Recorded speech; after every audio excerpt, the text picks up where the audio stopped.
Yo, YouTube, what's up with your boys? Sports and Fitness Rants. I'm back, guys. Click that like button. Subscribe to my channel. What's up, y'all? Welcome back, guys. Welcome back, man. Got another great video for you guys today, as usual, man. You guys know the deal on this channel. It's all about setting the record straight, stopping the lies, stopping the narratives, stopping them from rewriting history, guys. In this video, I want to talk about this dude, Legend of Winning, I think his name is. I think he's called Low, Legend of Winning. This guy who thinks he's a basketball savant. This dude's a clown, man. Once again, it's a Gilbert Arenas supporter. It's a LeBron James apologist, man. And I got no respect for these clowns, man. So we're going to talk in this video about this dude, Legend of Winning. I heard him talking some nonsense about people like me, people like us, that are knocking this current era of NBA and that, you know, we don't know what we're talking about. We're going to talk about some comments I heard this dude make, and I don't respect this clown and how I'm confused. This guy, he was called a savant of basketball on some clip that I saw. A savant of basketball. Really? All right, we're going to talk about this video, man. Once again, I have no respect for these clowns out here, man. And I want to thank you guys, everyone across the world, everyone across the states, man, has been supporting my channel. Once again, guys, I am truly humbled, man, by all support, guys. It really means a lot, man. Much respect to everyone out there that continues to stand up and set the record straight, man. Hold the standard. And you guys know what to do. Turn the volume all the way up. Hit that play button. Remember, these videos are for educational purposes. And let's roll. So yes, guys, like I said, man, I wanted to do a brief video on this goofball, this big biscuit eating fool, Legend of Winning, man. And some comments that I heard him make. Now, I meant to do this video weeks ago, maybe even a month or so ago. I meant to do this video, and I just came across the photo of him, and I saw another clip of him on this House of Highlights or something. I don't know how these guys blow up, man. How this dude, Legend of Winning, blow up this way. And like I said, they introduced him on this clip as a savant of basketball. Once again, he's a savant of basketball like LeBron James is a savant of basketball. Now, the first time I ever saw this dude or heard this dude was one of the first times that one of the earlier times that I was on YouTube some years back, like I said. And I was listening to a Dreamers Pro show. And like I told you, Too Raw was one of the first guys I was attracted to on here, as far as, you know, his knowledge and what he talked about. I tell you guys all the time, my man Chronicles of Judah was one of my favorite channels when I first came on here. Much respect to him. And I know a lot of you guys feel the same way about Chronicles of Judah. The way that he could break it down, the way that he spoke to me, it was just, like I said, man, second to none. Just great stuff. Ticket TV was another big one that I came across. Angry Old Hoops, my man AOH, was one of the first channels that I came across that I gravitated towards. And Dreamers Pro. All right, I liked some of the stuff that he was doing, the things that he was talking about. And like I said, I felt like he was out there sticking up for Kobe Bryant, who was his guy, but he also was out there representing for Michael Jordan. And like I said, just trying to set the record straight. Now, I never thought that Dreamers Pro had the knowledge, you know, of someone like a Too Raw. I wouldn't, you know, put him above Too Raw as far as knowledge, you know, historical context perspective. To me, Too Raw is great at giving the historical context and perspective. Like I said, what I liked about Dreamers Pro is that, like I said, he always seemed to be trying to set the record straight, right? Trying to, like I said, stand up for someone like Kobe Bryant, who was being torn down with the lies and narratives. He was one of the channels that I saw that was standing up against the lies and narratives that we saw from Nick Wright and Gilbert Arenas, all this stuff. So when I first came on, I saw this guy, Legends of Winning, and he had a thing with Dreamers Pro. So it was Dreamers Pro. It was this guy, Legends of Winning. There was some other dude. I think his name is The Locker Room is the name of the channel. I could be off on this. And there was another guy, I can't remember his name, but another channel. And they were all trying to basically clown Dreamers Pro, my man Charles over there, basically for his lack of knowledge. That's what they were trying to do. They were calling him out because they asked him a question. And this is what made me not really have any respect for dude Legend of Winning, because of what he said to him, what he asked him. Him and a couple other guys, they sound like LeBron James fans, LeBron James apologists. And they were asking Charles who was guarding Michael Jordan, or who Michael Jordan was guarding, something like that. Or who did Michael Jordan guard in the 90s? Or who was guarding Michael Jordan in the 90s? And I love when I hear people say that, because that exposes them right away. Because it doesn't matter who was guarding Michael Jordan or who Michael Jordan was guarding, because whoever he was guarding, he guarded. He played defense. He actually played defense. He gave effort. We can't say the same thing about LeBron James. We cannot say that. So whoever LeBron James actually, you know, quote unquote matched up with, who he's supposed to be guarding, he don't guard these dudes. Michael Jordan actually guarded who he was supposed to guard, who he was, you know, assigned to guard, whoever it was, whenever it was. That was what Michael Jordan did. So when I hear someone like this dude, Legend of Winning, ask this guy, Charles, oh, who was Michael Jordan guarding? Who was guarding Michael Jordan? And then I think Charles maybe named some guys, and I think he may have said Charles Barkley's name at one point. And then they all started clowning him, and they were laughing and all this other stuff. And once again, I find it very funny that they would ask this guy, Charles, who was Michael Jordan guarding, or who was guarding Michael Jordan. I can't remember the context, which it was, who he was guarding or who was guarding him. What they were trying to do is make it seem as that there were no great shooting guards. And we've heard these clowns say this before. Michael Jordan didn't have any competition at the shooting guard position, right? They'll just say, oh, it was Clyde Drexler. Who else was there? Clyde Drexler, that was it. That exposes them off the jump. This dude, Legend of Winning, I don't know how old he is. I guarantee he's not my age. These guys were not watching basketball in the 80s and 90s. These guys think they are savants of basketball. They think they're students of the game. These guys are a bunch of clowns. They're a bunch of goofs, man. They're fools. They have no perspective and context. They're apologists for LeBron James. They're Gilbert Arenas supporters. That's what these guys are. They love Gilbert Arenas. All these clowns, the FYF fool, all these guys, they love Gilbert Arenas. They think Gilbert Arenas be telling facts. They think that, he has that level of cachet because he played in the league. They really all over this guy because he played in the league. Even though he has no integrity, no honor, no class, the dude is a straight clown. He has no respect out here. Look at the way he got kicked out of the league. That dude's a clown, man. I'm telling you right now, he's a perfect example of keeping it real goes wrong. But Dave Chappelle's kid, I've told you guys before, that's Gilbert Arenas, man. But these clowns support this dude. So, whenever you hear someone say, oh, who was a shooting guard? And they really want you to believe that Michael Jordan only guarded shooting guards, or he was only guarded by shooting guards, right? Or he was only guarded by guys that were shorter than him. This is the thinking of some of these fools out here. They don't realize that Michael Jordan was going against all kinds of elite competition from the minute he stepped on the court in the NBA.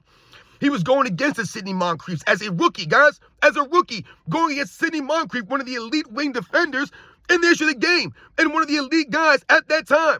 He was going against that dude as a rookie. He was already a seasoned veteran in the league, and this is what Michael Jordan had to deal with. And remember, he was in his same division, right? Same division as Michael Jordan for the Milwaukee Bucks.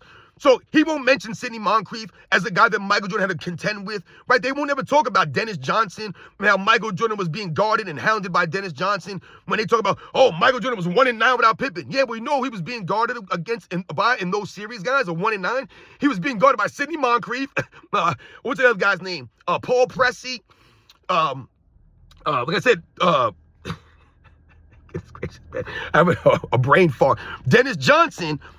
Guys like Danny Ainge on the Boston Celtics during those first 3 rounds of the playoffs, the first 3 years in the playoffs. So Dennis Johnson's one of the elite point guards as far as defense goes, two-way play, a Finals MVP winner. But, this guy, Legend of Winning, they won't mention these guys.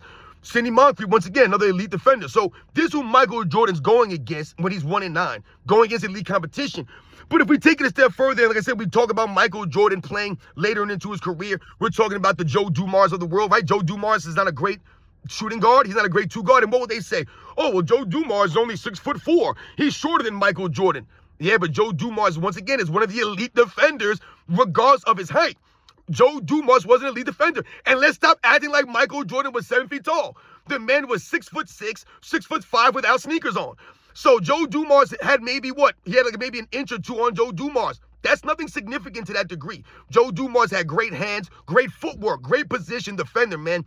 I saw Joe Dumars against Scottie Pippen, man, in a couple of those series. Scottie Pippen was getting stripped left and right. Stripped left and right from Joe Dumars. Joe Dumars was also known for making critical defensive plays in big-time moments. All right? So, once again, this is who Michael Jordan's being guarded. He's also being guarded by Dennis Rodman. But they won't talk about that. He wasn't just guarded by shooting guards, man. But they're not guys like John Starks, the Gerald Wilkins, right? The Nick Andersons, the Hersey Hawkins, the Nate McMillans. They'll knock those lesser guys because they're nobodies to them, right? But they won't mention guys like Mitch Richmond. They won't mention guys like Reggie Miller, right? They won't mention these guys that Michael Jordan was going against at the wing position. They want you to believe that the competition was weak in the 90s. He never played against any shooting guards. I laugh at that stuff. Like I told you, I saw Michael Jordan being guarded by forwards, point guards, shooting guards. It didn't matter who it was. It didn't matter who it was. It didn't matter what size it was. There was a reason why they had certain guys guarding Michael Jordan. There was a reason why they would put shorter, quicker guys on Michael Jordan. There's a reason why they would change and sometimes put longer, bigger guys on Michael Jordan, right? I saw Michael Jordan being guarded by guys like Anthony Mason, right?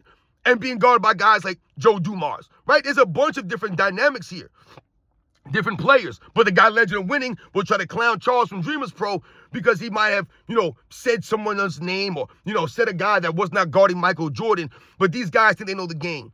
Another thing that I don't like about this guy that I've heard him say in the past, and this is, like I said, I was going to do the video because I heard these comments, is that he was talking about how people like us, like I said, a lot of the people on here, these content creators, he talks about us, like we don't know what we're talking about.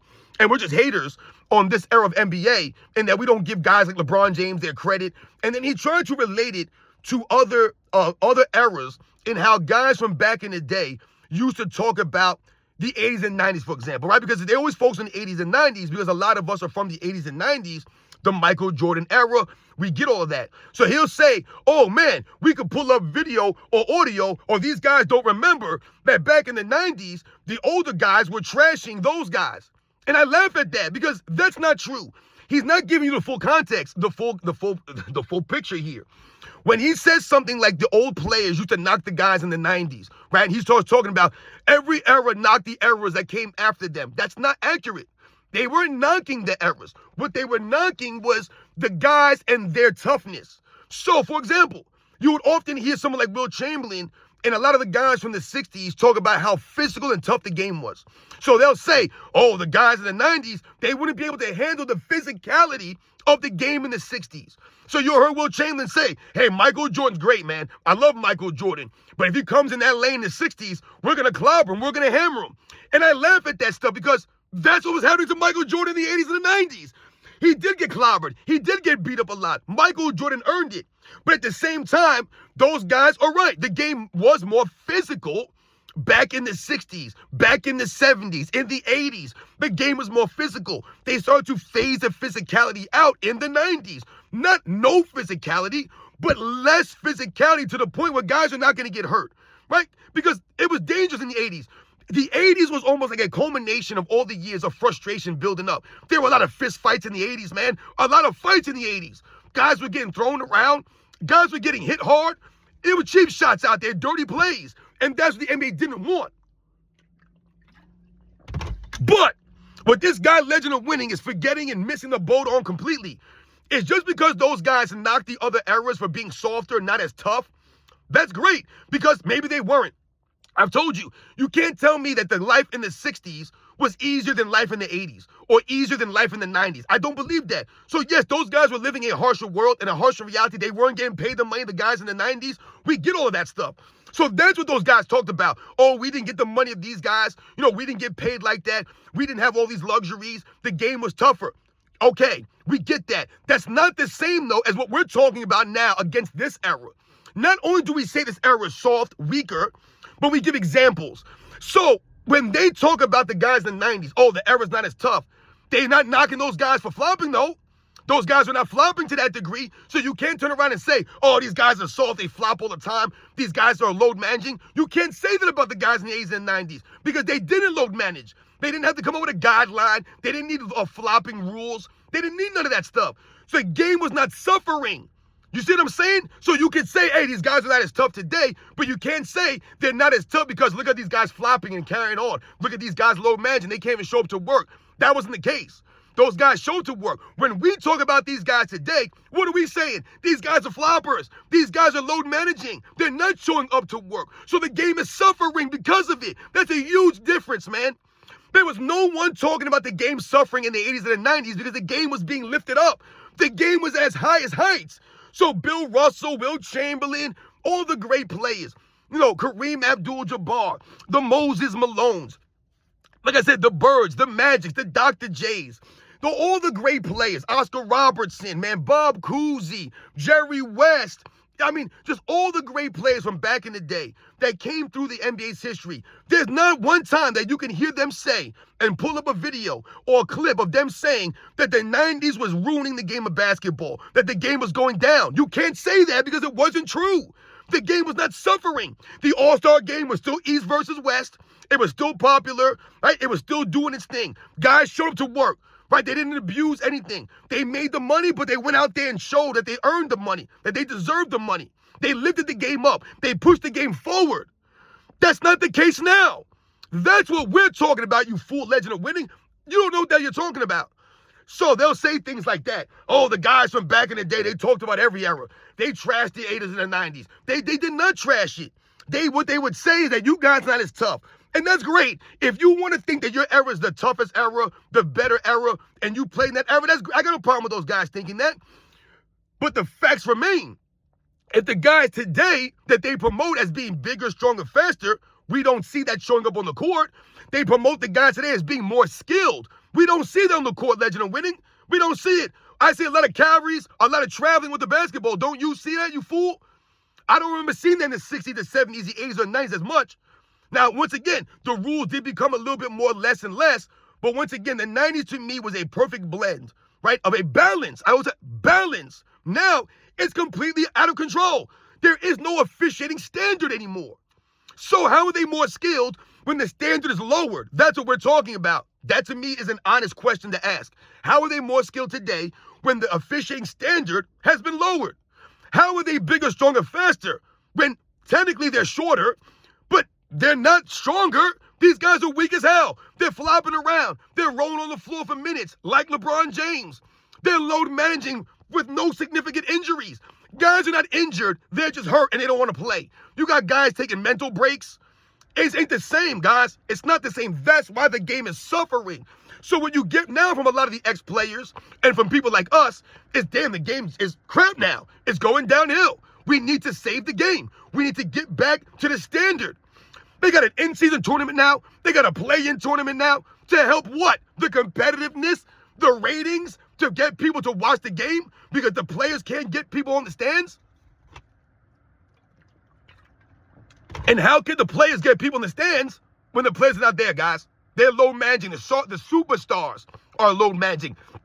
Not the role players, not the other guys. It's the superstars that are not there most of the time. Never playing 82 games. You got these guys complaining about a full schedule. I don't remember the guys in the 90s complaining all the time about having to play 82 games. They just did it. So when this dude, Legend of Winning, tries to make it seem as if we're complaining for no reason and that every era of NBA tears down the previous era, that's not true, man. That's not true. Yes, other eras thought that their era was tougher. That's great. That's just you having pride in your era. Yeah, man, our era was better. We were tougher. You know what I'm saying? We were more physical. You had to be tough when we played. You couldn't get away with this. There's no one that can say the 90s took the game downhill. You can't say that because the 90s players lifted the game up. And then as the game went on, these guys in the 2010s, they started to abuse it. The player entitlement era came. Guys worrying about max contracts and no trade clauses, not showing up for the fans, not playing with that love of the game. That's what we saw happening. That was not the case in the 90s, man. By and large, more often than not, consistently, those guys were true professionals that showed up. I told you these guys had charisma, they had personalities, they had games to go with that, they had flair. Like I said, they played with that love. They were competitors. They were true professionals, man. And the game was lifted up, not pulled back. What LeBron James and a lot of these clowns have done is they pulled the game backwards. The game has regressed. That's why the U.S. Olympic team is struggling. That's why basketball in general for American basketball is struggling. Wasn't struggling in the 90s. They were pushing the game forward and the game was becoming global because of those guys. The Dream Team, I mean, they even tried to tear the Dream Team down now. That's insane. I don't remember them ever tearing down Olympic basketball. They tear down the Dream Team now. How could you tear down the Dream Team? What did they do wrong? I mean, look at the All-Star game, how much of a joke it is. But Legend of Winning, do you have a problem with the All-Star game? No, you probably love it now. Oh, it's a great All-Star game. We love the All-Star game the way it is. You guys just complain about everything. Nah, man, once we get holding the standard, you fool. So you guys know the deal, man. I don't respect that dude and what he has to say. I can't understand how these guys blow up on YouTube, get all these subscribers, FYF Sports, this clown, Legends of Winning. These guys are savants of basketball. Stop it right now, man. These guys are a bunch of clowns. Like I said, they're LeBron James apologists, man. They're Gilbert Arenas fan club members, man.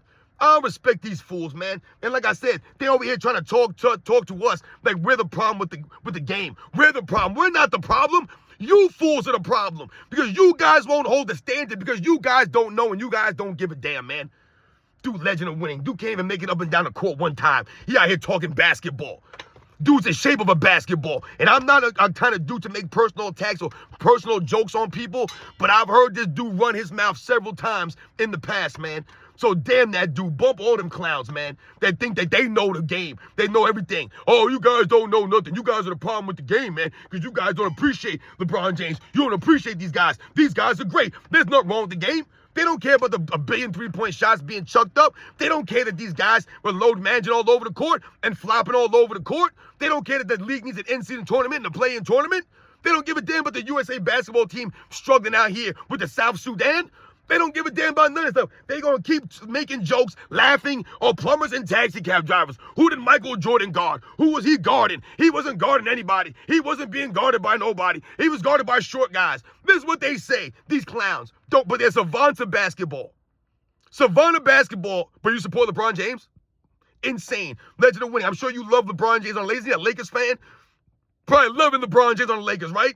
Weird ass dudes, man. You guys know the deal. I'll catch you guys on the next one.